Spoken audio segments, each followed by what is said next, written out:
მოგესალმებით კოლეგებო, ვიდრე სამუშაო რეჟიმზე გადავალ ტრადიციულად მინდა საზოგადოებას გაუზიარო ინფორმაცია რამდენიმე საკითხზე. პირველი საკითხი უკავშირდება თბილისის საერთაშორისო აეროპორტს. გუშინში გაიმართა ეკონომიკური საბჭოს სხდომა, სადაც მივიღეთ უმნიშვნელოვანესი გადაწყვეტილება ახალი მეგაპროექტის განხორციელების შესახებ.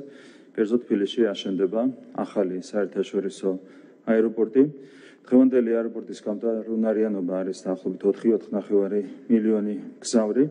იცით, რომ ჩვენ გვაქვს ძალიან დადებითი დინამიკა ტურიზმის სფეროში.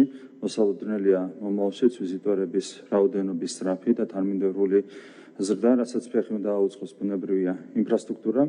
ჩვენ განვიხილეთ ორი ალტერნატიული ვარიანტი. ერთი ვარიანტი გულისხმობდა არსებული აეროპორტის გაფართოებას, მეორე ვარიანტი გულისხმობდა ახალი აეროპორტის მშენებლობას ვაზიანში. გაფართოების ხარჯი იყო დაახლოებით 900 მილიონი დოლარი, ახლის აშენების ფასი დაახლოებით $1.260 მილიონი. გაფართოება იძლეოდა საშუალებას, რომ გზავრთა ნაკადი გაგვეზარდა მაქსიმუმ 15 მილიონ გზავრამდე და შემდგომი განვითარების პერსპექტივა აღარ იყო. რაც შეეხება ახალი აეროპორტის შენებლობას, ახლის შენებლობა გვაძლევს 19 მილიონამდე გზავრების რაოდენობის გაზრდის საშუალებას შემდგომი გაფართოების პერსპექტივით. ახალი აეროპორტი იქნება სრულ შესაბამისობაში უმაღლეს თანამედროვე სტანდარტებთან, ყველაფრის გათვალისწინებით, არაერთი ფაქტორის გათვალისწინებით საბოლოო ჯამში მივიღეთ გადაწყვეტილება სწორედ ახალი აეროპორტის მშენებლობის თაობაზე. მომავალ წელს დასრულდება პროექტირება, ტენდერის პროცედურები და მის შემდეგ უკვე რამდენიმე წელიწადში ქვეყანას ექნება, თბილისს ექნება სრულიად ახალი ულტრათანამედროვე აეროპორტი. ეს არის უმნიშვნელოვანესი გადაწყვეტილება. ექნება ამ გადაწყვეტილებას, რა თქმა უნდა, ძალიან სერიოზული ეკონომიკური ეფექტი. ჩვენი გათვლებით 0.2% პუნქტით მოიმატებს ეკონომიკის ზრდა, რაც ნიშნავს იმას, რომ მომდევნო წლების განმავლობაში წლიურად საშუალოდ დაახლოებით 350 მილიონი ლარი დაემატება საქართველოს ეკონომიკას, რაც არის ბუნებრივია ძალიან მნიშვნელოვანი ჩვენი ეკონომიკური განვითარებისთვის. მე მინდა მადლობა გადავუხადო ეკონომიკისა და მდგრადი განვითარების სამინისტროს იმისათვის, რომ მოამზადა ეს პროექტი. ახლა მთავარია, რომ სადარნოდოდ წავიდეთ წინ და საბოლოო ჯამში უზრუნველყოთ ჩვენი ქალაქი და ჩვენი ქვეყანა ახალი საერთაშორისო ულტრათანამედროვე აეროპორტით. მეორე საკითხი უკავშირდება ფეხბურთს. როგორც მოგეხსენებათ, 18 ივნისიდან საქართველოს საფეხბურთო ნაკრები გამართავს მატჩებს ევროპის ჩემპიონატზე და უკვე არის ძალიან დიდი მოთხოვნა ავიაბილეთებზე, რითაც ავიაკომპანიებმა უკვე ისარგებლეს. ეკონომიკის კანონია, მოთხოვნა განსაზღვრავს მიწოდებას, შესაბამისად გაიზარდა ფასები თვითმფრინავის ბილეთებზე, რამდენჯერმე გაიზარდა რიგ შემთხვევაში ფასები.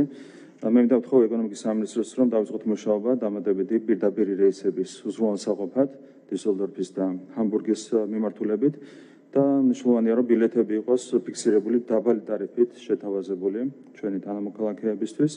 ეს ყველაფერი არის მნიშვნელოვანი როგორც გულშემატკივრისთვის, ისე საფეხბურთო ნაკრებისთვის, რაც მეტი ქართული გულშემატკივარი დაესწრება საფეხბურთო მატჩებს, რა თქმა უნდა, მით უკეთესი ეს ნაკრების წარმატებისთვის. ჩვენთვის მნიშვნელოვანია, რომ ქართული გულშემატკივრის მრავალრიცხოვანი დასწრება უზრუნველყოთ საფეხბურთო მატჩებზე. მე დარწმუნებული ვარ, გუნდს შეუძლია ჯგუფიდან გასვლა და ჩვენ რაც სულით შეგვიძლია შევიტანოთ თამაში, მაქსიმუმ უნდა გავაკეთოთ.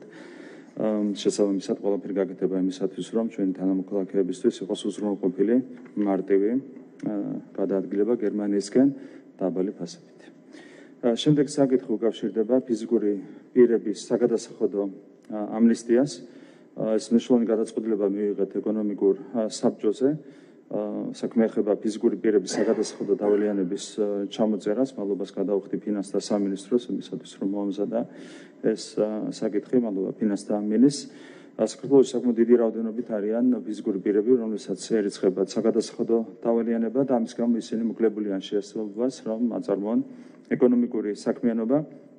ამიტომ გადავწყვეტეთ, რომ ჩამოწეროთ შესაბამისი დავალიანებები, კერძოდ ყველა ფიზიკურ პირს, მათ შორის ინდივიდუალურ მეწარმეებს, სრულად ჩამოეწერება 2021 წლის 1 იანვრამდე წარმოშობილი და გადაუხდელი აღიარებული საგადასახადო დავალიანება, მათზე დარიცხული საურავების ჩათვლით. როგორც კი მივიღებთ ამ კანონპროექტს, 155,000 ფიზიკურ პირს სრულად ჩამოეწერება ჯამში 590 მილიონი ლარის ოდენობის საგადასახადო დავანიანება შესაბამისად 155,000 ჩვენს თანამოქალაქეს ექნება საშუალება, რომ აქტიურად ჩაერთოს ჩვენს ეკონომიკურ ცხოვრებაში, რაც ეკონომიკის განვითარებასაც ბუნებრივია.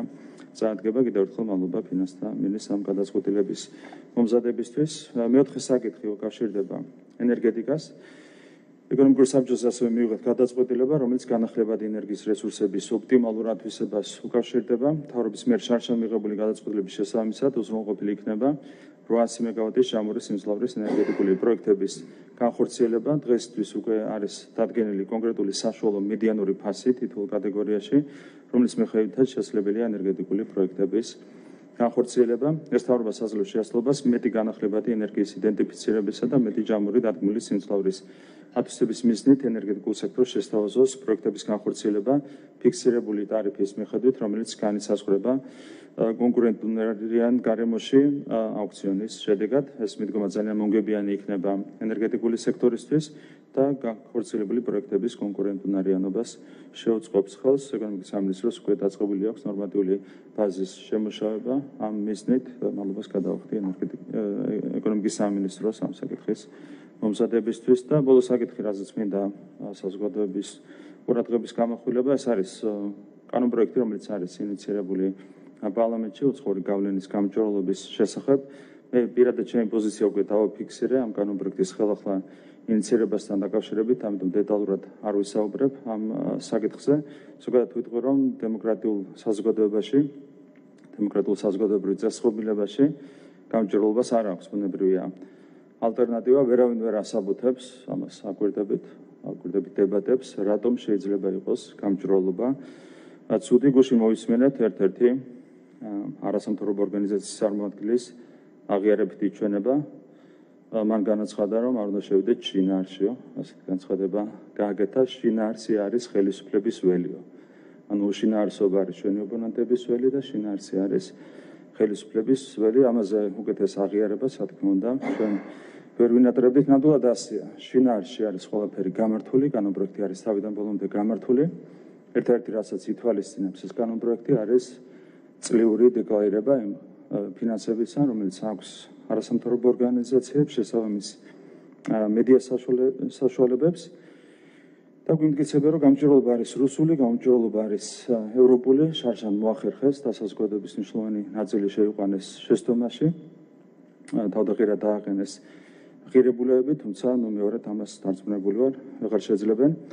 ასევე გაირკვა, რომ Facebook-ში, სოციალურ მედიაში ცენზურას ახორციელებენ ჩვენს პოლიტიკურ ოპონენტ პარტიებთან დაკავშირებული ეგრეთ წოდებული არასამთავრობო ორგანიზაციები, ეს არის ფაქტ-ჩეკი და მითების დეტექტორი, ანუ გვარებით რომ თქვა, სერგი კაპანაძე, თამარ კინწურაშვილი, ყველა მიცით ეს სახელები და გვარები. ეს ადამიანები თავის დროზე, როცა იყვნენ ხელისუფლებაში, ხელისუფლებასთან პირდაპირ აფილირებული, თავად აწარმოებდნენ ცენზურას მედია საშუალებებში. დღეს ამის საშუალება მათ აღარ აქვთ ამ მასშტაბით, თუმცა სადაც შეუძლიათ, იქ აწარმოებენ ამ ცენზურას. ეს არის სოციალური მედია, რაც გაირკვა ამ დღეების განმავლობაში. და საინტერესო ის არის, რომ ჩვენს ოპონენტებს შორის ამ ცენზურას მოხდა ძალიან დიდი პოზიტიური აზიოტაჟი. ეს აჩვენებს ხელწერას და ეს აჩვენებს ღირებულებებს. ანუ გამჭვირვალობა და ცენზურა არის ამ ადამიანებისთვის ევროპა, ასე წარმოგვიჩენენ და საპირისპირო განცხადებები, რაც არის თქვენ ძალიან კარგად იცით. ჩვენთვის ყოველად მიუღებელია, როგორც გამჭვირვალობა, ასევე ცენზურა. ჩვენ მიგვაჩნია, რომ დემოკრატიაში სწორედ გამჭვირვალობა და სიტყვის თავისუფლება არის ის ღირებულებები, რომლებიც უნდა იყოს გამსაზღვრელი, ამიტომ მაქსიმალურად დავიცავთ, როგორც ერთ, ისე მეორე პრინციპს, ორივე ღირებულებას, კიდევ ერთხელ განვიმეორებ, ეს არის გამჭვირვალობა და ეს არის სიტყვის თავისუფლება.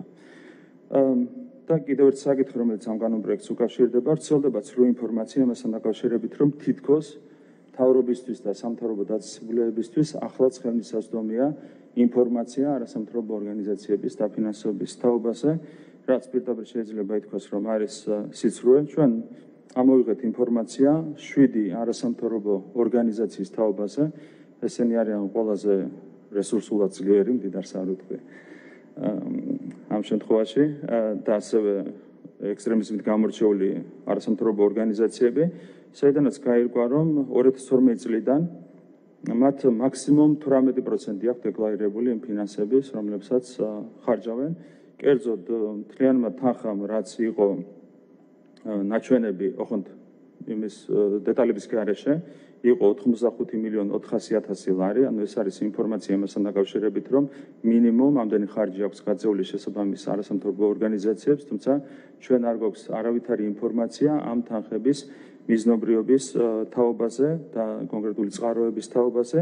აქედან დეტალური ინფორმაცია გვაქვს მხოლოდ 18%-თან დაკავშირებით, ანუ 15.400.000 ლართან დაკავშირებით, ანუ თავად შეიძლება ითქვას, რომ 85 მილიონზე მეტიდან მინიმუმ 70 მილიონი მათ აქვთ დახარჯული ყოველგვარი ინფორმაციის, დეტალური ინფორმაციის წარმოდგენის გარეშე სრულად გაუმჯობესებით, ანუ არავითარი ინფორმაცია არ აქვს მთავრობასაც კი ამასთან დაკავშირებით. აღარაფერს ვამბობ იმაზე, რომ თავისთავად ეს ინფორმაცია არის საგადასახადო საიდუმლოება, ამიტომ მე არასამთავრობო ორგანიზაციებსაც კი ვერ ვაკონკრეტებ. შესაბამისად საზოგადოებისთვის საერთოდ ნული ინფორმაცია ხელმისაწვდომი ამ ყველაფერთან დაკავშირებით, უშუალოდ სამთავრობო დაწესებულებებისთვის არის ხელმისაწვდომი ინფორმაციის მაქსიმუმ 18%.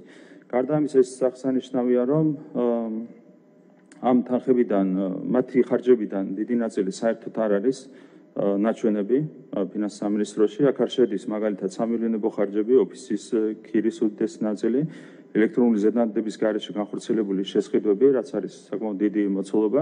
შესაბამისად, ამჟამად შეიძლება ითქვას, რომ არა 82%, არამედ 90%-ზე ბევრად მეტი მათ მიერ დახარჯული თანხების არის სრულად გაუმჯობესებული. არა მარტო საზოგადოებისთვის არის პრაქტიკულად სრულად გაუმჯობესებული, მთავრობისთვისაც კი არის აბსოლუტურად ხელმიუწვდომელი ინფორმაცია მასთან დაკავშირებით, თუ ვინ და რისთვის დაფინანსდა შესაბამისი ორგანიზაციები. არის ერთ-ერთი ყველაზე ფინანსურად ძლიერი არასამთავრობო ორგანიზაცია, რომელსაც 0.4% აქვს მხოლოდ დეკლარირებული. არის რამდენიმე ორგანიზაცია, რომელიც განსაკუთრებულად გამოირჩევა ექსტრემიზმით და მათ აქვთ ნული საერთოდ ნაჩვენები, ანუ საიდან და რა მიზნით მიიღეს დაფინანსების სახით. ეს არის საერთო სურათი ამ ყველაფერთან დაკავშირებით.